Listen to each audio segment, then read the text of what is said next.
হযরত ওমর রাদিয়াল্লাহু তাআলা আনহু একটু পরীক্ষা করতে চাইলেন রাখাল রে, দেখি একটু বেশি দিলে কাজ হয় কিনা। রাখাল রে এবার ওমর রাদিয়াল্লাহু তাআলা আনহু বলতেছে, ও রাখাল, আমি তোমার কাছে একটা প্রস্তাব দেই, তুমি একটা কাজ করো, একটা দুধওয়ালা ছাগি আমাদেরকে দিয়ে দাও, বিনিময়ে আমরা তোমাকে তার মূল্য দিয়ে দিব। এতে আমাদের দুধের দ্বারা তৃষ্ণা নিবারণ হবে, গোশতের দ্বারা ক্ষুধা দূর হবে। তোমার মালিক যদি তোমাকে জিজ্ঞাসা করে যে ছাগল কোথায়, তুমি বলবা একটা নেকড়ে অথবা বাঘে আক্রমণ করে ধরে নিয়ে গেছে। এটা স্বাভাবিক, মাঝে মধ্যেই ঘটে। রাখাল বললে মালিক বিশ্বাস করবে। হযরত ওমর রাদিয়াল্লাহু তাআলা আনহু যখন রাখালরে বললেন, রাখাল, তোমাকে আমি কিছু টাকা দিচ্ছি, সম্পদ দিচ্ছি, তুমি ছাগল একটা দিয়ে দাও, তোমার মালিক যদি জিজ্ঞাসা করে তুমি বলবা নেকড়ের পাল আক্রমণ করে একটা ছাগল নিয়ে গেছে, তোমার মালিক সেইটা বিশ্বাস করবে। রাখাল সাথে সাথে হতবাক হয়ে গেল। রাখাল বলতেছে, ইয়া হাদা ফাইনাল্লাহ, ইয়া হাদা ফাইনাল্লাহ।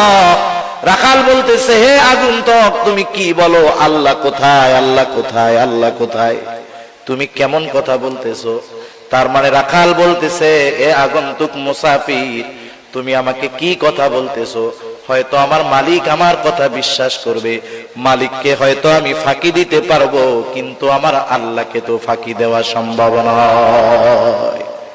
ইয়া আইয়ুহাল্লাযীনা আমানুত্তাকুল্লাহ হাক্কা তুকাতিহি ওয়া লা তামুতুন্না ইল্লা ওয়া আনতুম মুসলিমুন। আল্লাহ রাব্বুল আলামিন ঈমানদারদেরকে উদ্দেশ্য করে বলেন, হে ঈমানদারেরা, তোমরা আল্লাহ তাআলাকে ভয় করো, যথাযথভাবে ভয় করো। আল্লাহ তাআলাকে ভয় করার কথা, তাকওয়ার কথা, গুনাহ থেকে বেঁচে থাকার কথা আল্লাহ তাআলা বললেন।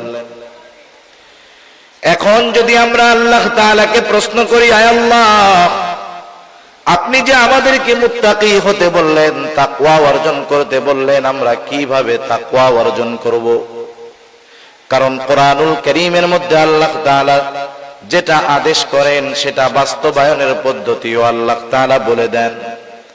যেমন কোরআনুল কারীমের মধ্যে নামাজের কথা আছে, নামাজ কিভাবে বাস্তবায়ন করতে হবে, কিভাবে পড়তে হবে, আল্লাহ তাআলা এটাও আমাদেরকে জানায় দিয়েছেন। যেমন কোরআনুল কারীমে আল্লাহ তাআলা ৮২ জায়গায় নামাজের কথা বললেন। এখন যদি আমরা প্রশ্ন করি নামাজ আমরা কিভাবে পড়ব, আল্লাহ তাআলা আমাদেরকে ইঙ্গিত দিয়ে দিয়েছেন, সূত্র দিয়ে দিয়েছেন। আমি আদেশ করেছি নামাজের, এই নামাজটা শিখতে হবে মুহাম্মাদুর রাসূলুল্লাহ সাল্লাল্লাহু আলাইহি ওয়াসাল্লামের থেকে। এজন্যই আল্লাহ রাব্বুল আলামিন কোরআনুল কারীমের মধ্যে বলেন, কুল আতিউল্লাহ ওয়া আতিউর রাসূল।